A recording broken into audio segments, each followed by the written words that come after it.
Dragoncon, huh? That was Dragoncon. Dragoncon was awesome. If you guys haven't been, you should look it up. We're going to have some links for that. You should check it out. Where else can you go and get Alice Cooper's autograph right next to a workshop on the source code control versioning system known as Git? Sounds like heaven. Yeah, it was really awesome. Too many people, though. A lot of people in costume. A lot of costume. Yeah, it was really... What happens at DragonCon stays at DragonCon. You know, I'm not sure what costume I would wear if I ever went to DragonCon. I've done a couple anime cons, and I just don't know what I would wear. I haven't ever dressed up, but man, it is super entertaining. It's really nice to meet people too, because no matter how esoteric of a nerd you are, you have a niche there. Right. Well, there's always someone who's like just way beyond what you are. I'm not sure how they always find enough people that go way beyond. I don't know. It's pretty cool. So anyway, there's a lot of things going on this week. This week's been a crazy week. First off, I'll tell you guys what is going on in this episode so you'll know what to stay tuned for. Zweihander is released. It's online. I haven't done our promo video, so check that out. Awesome music if you guys like 8-bit music. We've got a game coming up. We're going to be playing GoldenEye Source with the developers of the mod. That's right. Those guys are going to be running the game, and it's going to be at game.techsyndicate.com, and that'll be next Tuesday at 7 o'clock. More info on that in just a minute. First off, let's get started with our 10-second segments. Jimmy Wales, I guess he's the guy behind Wikipedia. So the UK is saying that they're going to monitor every website, and they're going to require every ISP in Britain to monitor every website that you go to and to retain that information for a year. Well, Jimmy Wales has said he will encrypt Wikipedia. They'll see that you've gone to Wikipedia, but they don't know what you're reading. I can't think of anything that would speed IPv6 adoption faster. We don't have enough IP addresses for all websites to go encrypted immediately, but with IPv6, everybody will be running IPv6, and then the people in the middle can't snoop on stuff like that. These jackasses, I mean, these absolute old jackasses, they think that they're going to be able to stay one step ahead of us, but they can't. They're not going to. We're always going to have a way around your nonsense. You're going to catch some of the morons who, go online without proxies and do things they shouldn't be doing, but you're not going to catch all the smart guys. There were a lot of people, one of the underlying vibes at DragonCon, I mean, it's just an unbelievable gathering of nerds. And one of the underlying vibes there was, what are we going to do about these old farts that we need to put into, like, rest homes because they've gone senile? What are we going to do about them? Because they're messing everything up. They don't understand anything. And they're generally as dumb as a sack of potatoes. Yeah, and they're running everything. Yeah, they really are. Who gave them all that money? But this is who put them in power? We got to start with who the hell's voting him into power? I mean, look what we have to choose from right now. It's like, do you want this dragon or do you want this goblin? Like, which one do you want to run things? Oh, they're both going to eat you. Yeah, it's not something a lot of people feel comfortable talking about in mixed company now, because you can't have intellectual discourse on anything anymore. It turns into anti-intellectual, you're a terrorist, you're not patriotic or whatever. Well, we just became terrorists and we're on some kind of list, and every time we fly from now on, just because of that. It's going to be hell. Yeah, I'm pretty sure just mentioning the Bilderbergs puts you on a list. So. Yeah, it's going to be hell for us. Speaking of all this, sure, Tim Berners-Lee has accused the government of draconian internet snooping, and he was mainly talking about the British government. But it turns out that Britain, Sweden, and the USA are the top three as far as violating our privacy. They've been invading our privacy like crazy. And when Sir Tim Berners-Lee, if you guys don't know who that is, he's the guy that really invented the internet, not freaking Steve Jobs. Somebody seriously replied to our Apple thread with, "Steve Jobs invented the internet. Shut up, everybody." Or Al Gore. Al Gore. What the hell, Al Gore? Yeah, when this guy says something, you guys need to sit up and listen, because he knows his stuff. Yeah. So take heed, all. The Amazon, the Kindle Fire, they sold the last Kindle Fire, the first generation. They've got the new ones coming out. And get this, the new Kindle Fires are going to be ad-supported. So, I mean, you're going to save a little money if you buy the device, but they're ad-supported. They're based on Android, but they're running Kindle Android. My question to you guys is, why the hell would you buy a Kindle Fire when you can buy a Google Nexus or any other decent Android tablet and then install the Kindle software on top of that? You won't have the ads. You'll still have the Kindle experience. It baffles me why people buy these things. I definitely agree that Google is leading by example there, and they really ought to, because when it's really no different than the mobile phone carriers. When they get a hold of the platform, it becomes warped and twisted, and they need to not do that. Like, we can abuse this for power. That's really the secret to a lot of Apple's success in the mobile field, is they didn't let the carriers mess with the phones. They're like, no, we're gonna make a phone and it does really good. When the iPhone was released, Verizon charged extra for Bluetooth features on your phone. And it was like, Motorola was like, but all the phones have a Bluetooth chip. And Verizon's like, yeah, we're going to charge extra for that. And Apple was like, no, this is stupid and anti-consumer. We're going to make something that people want to buy. Right. I mean, that's like people saying, hey, you can buy this computer, but if you want to hook up a mouse, $10 extra every month. Honest to God. For the love of God. So Internet Explorer 10, if you've got Windows 8 and you've got Internet Explorer 10, not the Metro version because Flash doesn't work in that, but Flash Flash is bundled into Internet Explorer 10, and Microsoft is therefore in charge of updating it. You know, all the time you see like on the screen, like, hey, you got to update Flash. Well, that's Flash as a plugin. That's not the way it works with Internet Explorer 10. And Microsoft is not being diligent about their updates. And therefore, if you're using Internet Explorer 10, you're a dumbass because you're going to get hacked. There's lots of different ways to exploit it.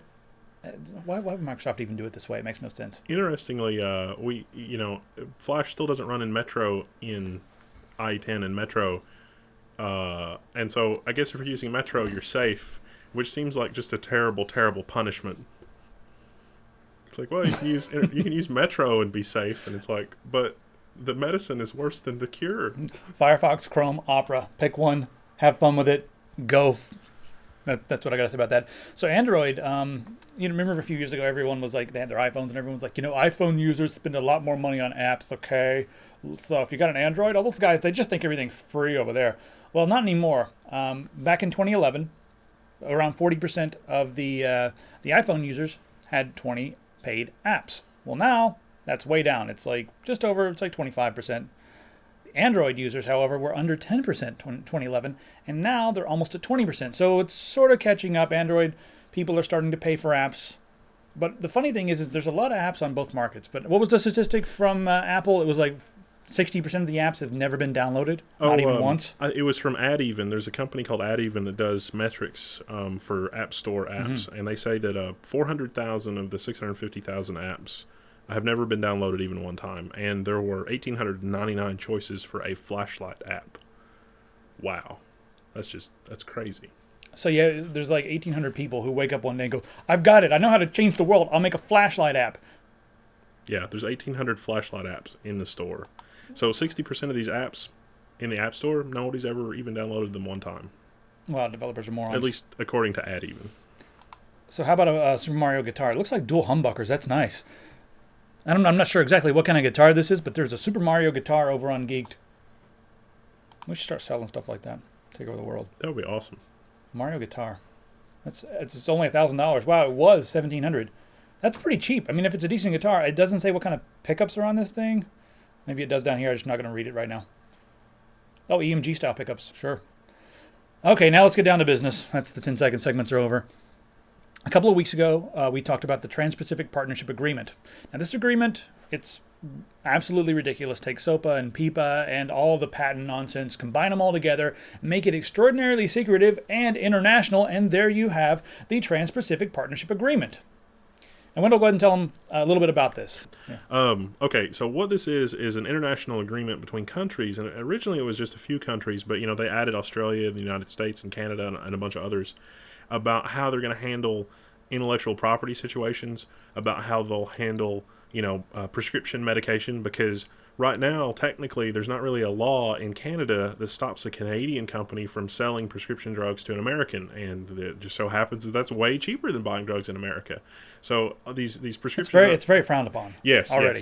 Yes. Yeah, but it's not technically illegal, I guess, in all scenarios. And so this one of the things that this agreement is supposed to do is make it to where companies can sell their drugs at a rate that poor people can afford in poorer countries, but that prevents other countries from importing the exact same drugs at a cheaper rate. That's really just terrible.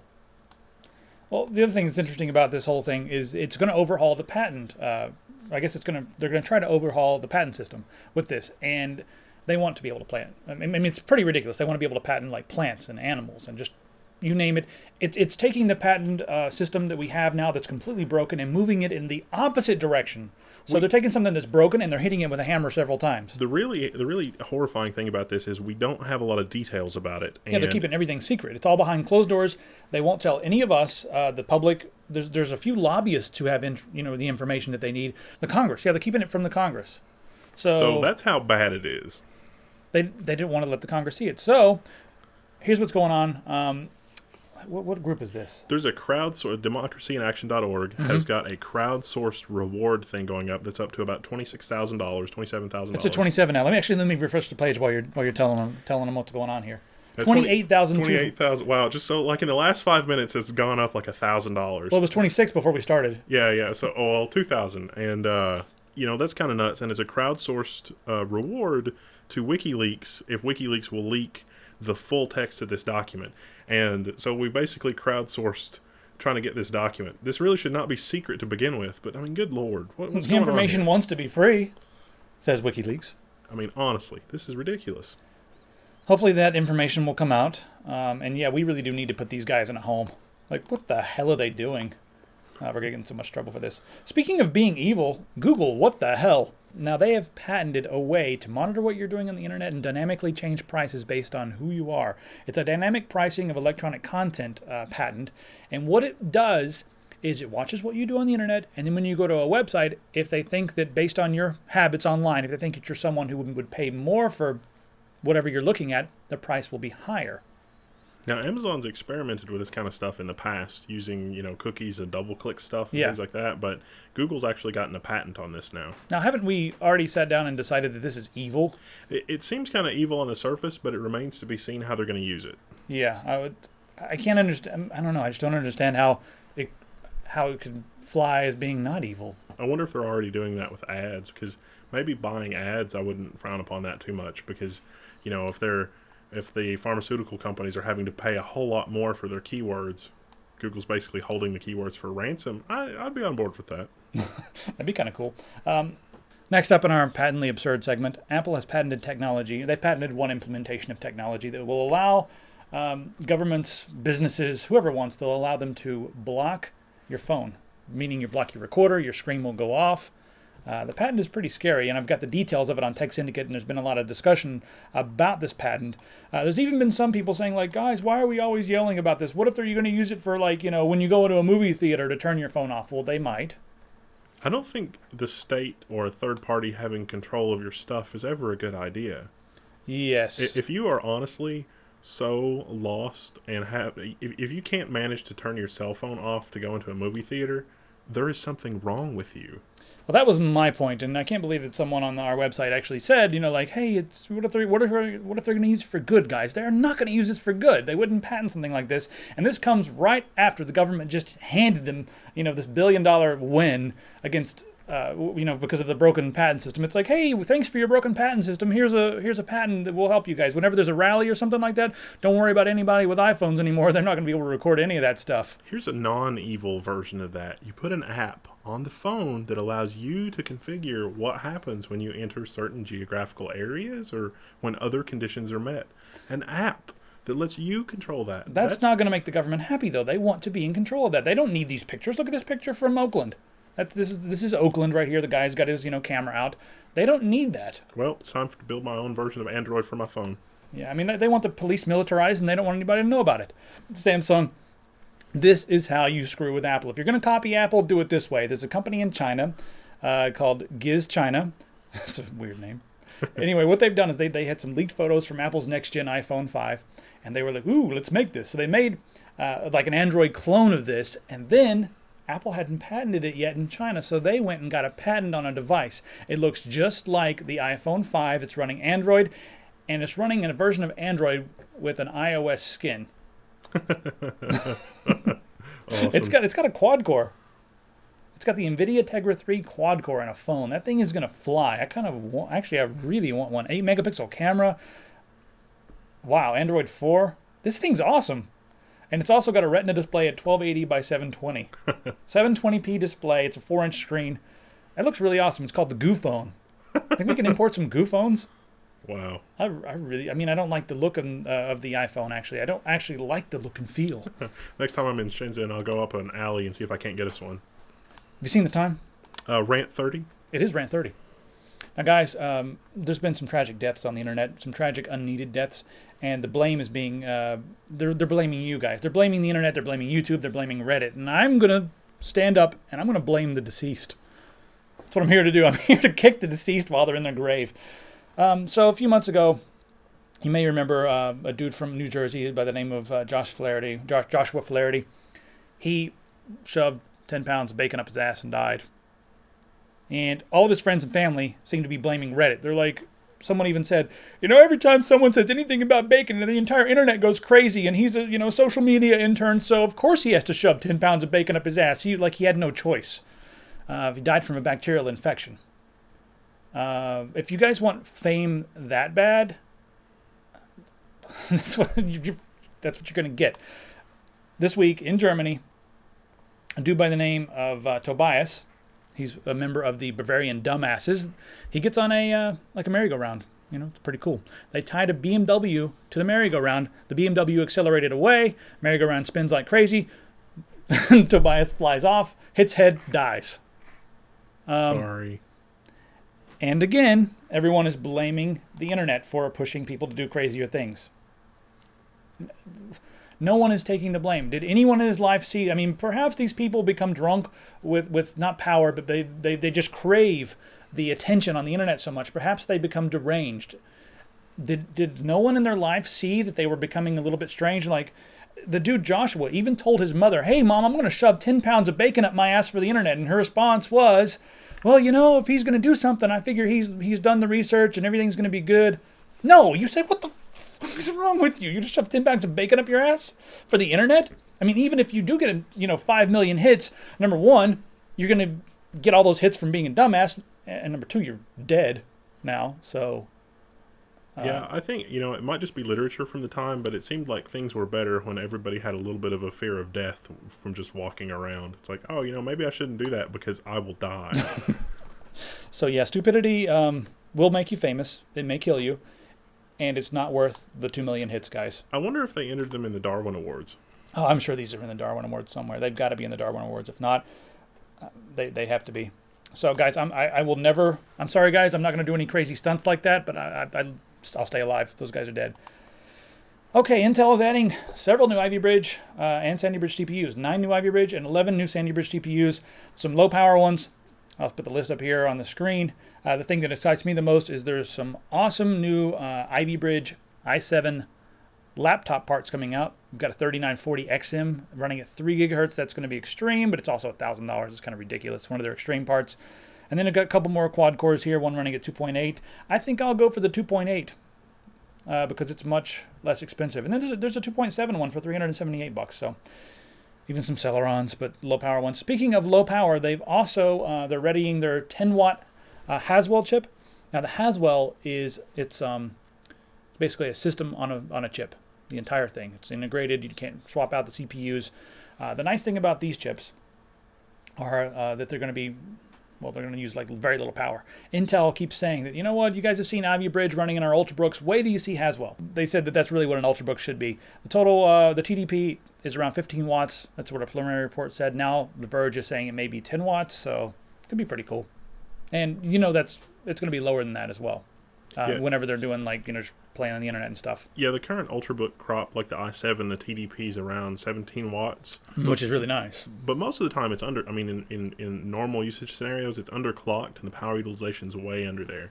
So 10 watts is not really that far off from where they are now. I remember when Linus had some choice words. Linus is the guy that made the Linux kernel, in case you guys were wondering. I'm sure everyone watching this show knows, and if you don't, Linus made the Linux kernel. So remember when Linus had some choice words for NVIDIA regarding their driver support for Linux? I believe that he described that the situation with NVIDIA on Linux was particularly troublesome. Yes, that's what he said. It was those troubling chaps. They really got his knickers in a wad, I'll tell you what. Yeah, they really did. So anyway, NVIDIA is finally working on some drivers to support their Optimus technology. Now, what Optimus technology is, if you have a laptop that has an integrated NVIDIA GPU, and it also has a CPU that has onboard video, like some of the new Ultrabooks and stuff that have the integrated like 640M or 630M or whatever. So if you're just browsing the internet or something like that, the discrete graphics card will turn off and it will use the CPU to render the video or render the web, and that will greatly reduce the power use of the laptop, making the battery much longer. Well, if you had a Linux notebook before now and you're running one with an NVIDIA graphics card, you're essentially screwed. So thankfully now NVIDIA will support the Optimix technology, and if you're using a Linux laptop with an NVIDIA integrated GPU, the battery life will be much longer. So that's a very, very good thing. I mean, it's a very good step forward for Linux support. We're going to see a lot more Linux support in the future, thanks to Steam, coming out for Linux. So Linux will be just fine, everybody. Yeah, very soon. By the way, when you go on Steam now, you know how it says like latest Windows games, latest Mac games. There's now a tab that says latest Linux games. It just kind of showed up mysteriously. So soon. Let's talk about science. We like to talk about science around here. It encourages, science is really the reason that everything exists. They invent it first in the science sector, and then it trickles down to the rest. Let's talk about Ruby. Ruby? What about Ruby? There's this really funny video where the guy keeps going back to that line. Oh, right, yeah, right. I'll have to link to that Let's video. Talk about JavaScript. That video's hilarious. So the mystery of dark matter may be near to being deciphered. That's really cool. And, I haven't read this entire article yet. It's like on my to-do list for as soon as this video's over, but I couldn't be bothered.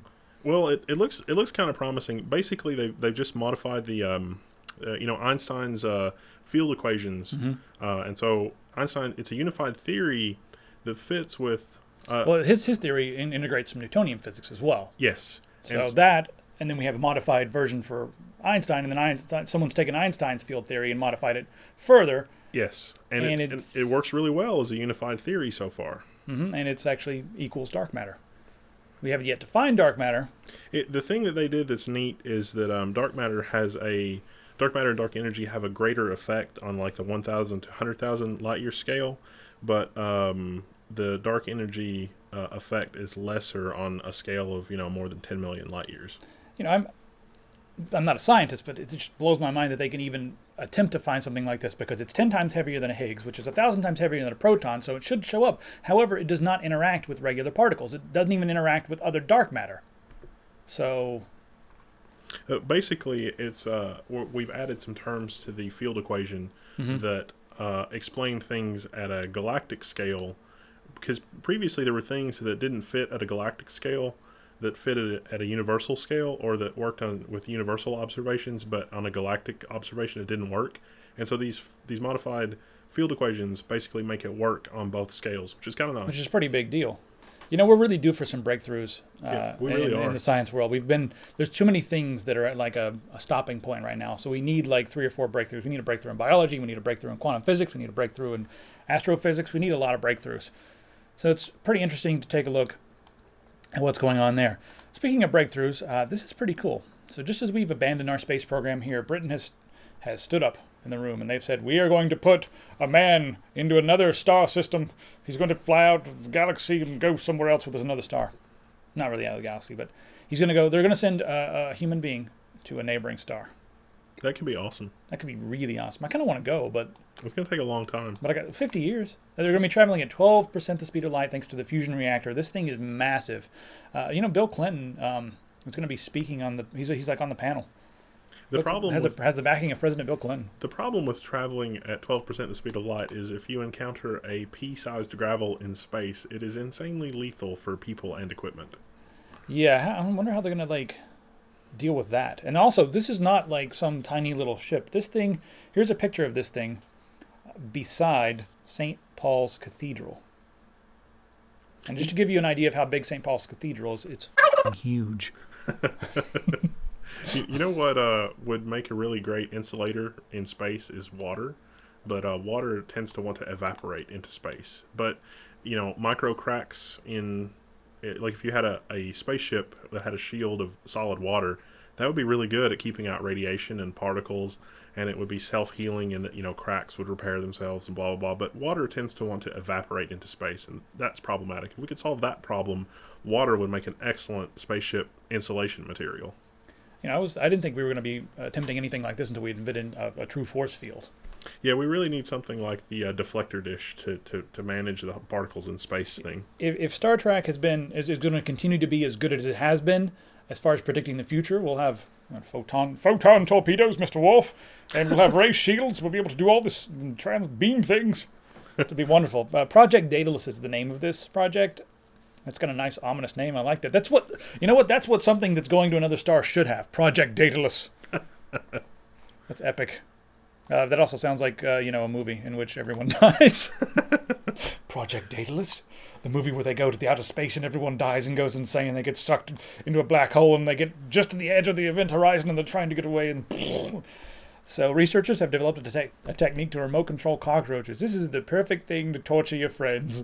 Like, just remote control this cockroach under his bed. And when he gets into the room, we know he's scared to death of cockroaches. Have you seen the guy on the news who's like the weatherman who just freaks out over a cockroach? Huh. No, I've not seen that video. God, that's good. I want to become his friend, pretend to be his friend, and then I want to bring one of these things out. Well, you've let your plan out, so we probably should edit this part so that you can put your plan into action, and then we can be like, look, we had a plan. I don't think the people that I would scare with this, I don't think the guys who watch the show are scared of cockroaches. Somebody will spoil all the fun and send a link to him. Yes, I see you there in the third row. I'll find you. You there. in the third row, wearing the blue shirt. Yes, you with the beard. No, not you with the mustache. I'm talking to you with the beard. This stuff's been around for a while, but North Carolina State did a very good job of it. I'll put a link to a video where they're actually controlling a cockroach around a curved line. It's kind of funny. Let's talk about video games, shall we? Not a lot going on in the gaming world. There's some indie games that I've been playing lately. So EA, one of the big wigs at EA, Frank Gibbeau, I don't know. Why would you have that many vowels in your name? What are you, Italian? Gibbeau, I guess his name. Gibeau. Frank Gibbeau, and he's one of the big wigs at EA. He said that from now on, he didn't say from now on. He said that he's not greenlighting any games without multiplayer elements. He said they're not going to give up on single-player games, but pretty much, if you're going to be making a game with EA, it has to have multiplayer, or he ain't making it. Did you see the whole sex scandal with Steam Greenlight? A little bit about that, yeah. This is kind of interesting. So there's a game, and it's submitted to Steam Greenlight, and then taken off of Steam Greenlight. It's an erotica game, and there's nudity. But, the people are, like, freaking out on the internet saying, like, oh, okay, sure, America is scared to death of naked people. What about brains everywhere, like kids playing games where people's heads are exploding? But, as soon as you got someone rubbing lotion on somebody else's back in a bikini, gone. Yeah, it is kind of a sad double standard. We have to be careful with the line, though. This is me preaching here, because where do you draw the line between erotica and porn? Because, porn, the definition of porn is tasteless art. I don't know how they get the word art in there, but it's tasteless. So where does something that's erotica become tasteless? Is fetish and bondage tasteless? No, it's kind of neat because someone made all this leather stuff, handmade. So it's a slippery slope, and there's a fine line, and it's a bunch of other funny words like that. I like the Dead or Alive games, because that's really skirting that line pretty. They're made for 13-year-old boys, basically. So yeah, I'm not sure. I'm kind of curious to see what you guys think about that. Should this game be allowed on Steam? Should we allow erotica games on Steam? If they did allow erotica games on Steam, would Steam just become a porn platform? They would become overrun. Yeah, that's my other fear, because people spend money on that stuff. If you look at the 30-year history of the internet got insanely huge in the beginning because of porn. Yeah. Or like AOL, they'd send you pictures in your inbox. You're like, what is this? Oh, it's a picture of a naked person that I'm supposed to click on this link and buy something. Whenever I picture the invention of the internet, I imagine like this Promethean figure coming down to Earth and being like, here, have the internet. And what's the first thing we do? It's like, we have this system in which all human knowledge can be disseminated to the entire population. It is the cornucopia of just the most awesome invention of society ever. And what is the first thing we do with it? Porn. Put pictures of our junk on it. Hurry, get your junk. I'm going to get my camera. It's so sad. Your junk. If an alien race ever needed evidence that it's not time to contact us yet, it would be that. Almost, yeah. So, in more Greenlight news, there's so many people who are sending their games to Greenlight that Steam is now charging $100 just to get on Greenlight. This doesn't mean your game is going to be accepted, but now you have to pay $100 just to submit your game to Greenlight. So I want to know what you guys think about that. Is that going to help keep the list low? Are we still going to see a bunch of sucky games on there because someone can raise $100? It's essentially a $100 lottery ticket. Well, not really. Ours technically call it a lottery ticket. It's not really a lottery ticket. If your game sucks, I think that's okay. I'm kind of okay with that too, because if you don't have $100 and you're making a game, If you're a 12-year-old prodigy that makes like the next great thing, I'm pretty sure you can just email Gabe and be like, pretty please, my mom won't let me, spend my allowance on this. Gabe would probably be like, okay, that's fine. yeah. I'm not seeing this as being a bad thing. It's one thing to, I guess it's a way to weed out some of the stuff. There's just too much stuff going on in the Greenlight, and then how do you sift through it all? So there you have it. All right, meta segment. We have our contest. We are giving away a gaming rig. Where's that thing? Here we go. We've got this in. We got tons of NZXT parts in. We've got an Asus motherboard on the way, an Asus graphics card, Asus AMD graphics card, of course. We're going to be building a gaming rig, and it's going to be styled after Guild Wars 2. It's going to be awesome. It's going to be freaking awesome. We're giving it away just for free. That's what we do. We're giving it away. So the link is in the description there. Also, Zweihander, the music that you're hearing right now behind my voice, this ridiculous 8-bit music. I started making this 8-bit music because YouTube stopped giving us money. They were like, no, you've used some heavy metal that we've never heard of. And I'm like, but I've got their signatures. And they're like, it's too professional. So I was like, I will make some sucky music that's so unprofessional that you will obviously think that we made it ourselves. And even then they were like, oh, you didn't make this music. And finally, after a while, they said, okay. So you guys can purchase this Zweihander. I've labored on it. And it's name your own price. If you're buying the entire album, it's a minimum of $6.66. So you pay that. And then you can, if you guys wanted to make a donation, like with our chipped in, you can add on some money, and that'll go toward the site and everything else. And actually, I might actually buy a steak off that money. Screw you guys. I'm gonna go buy steak and beer. Just one. We wouldn't be able to afford the steak and a potato, just the steak. Yeah. And it would have to be, like the chuck wagon steak. And speaking of the chip in, you guys have donated around $1,500 so far, so thank you very much. I have purchased some parts for a micro ITX or a mini ITX gaming rig. I'll be building that and then giving it away. So we'll build it, benchmark it. It's going to be pretty epic. I picked up an i5 for that. I'm not going to tell you which parts I've got so far, but it may be an i5. All right, fine, I'll tell you which part. No, I'm not going to. No, you have to watch next time. Yeah, next time. So we'll be giving that away. I guess it'll be right on the heels of this epic 8-core. We will give away the 8-core. This thing feels really light. Oh yeah, I took the cooling fan. I was like, why is it so light? No cooling fan. We need a cooling fan with a little bit more heat dissipation.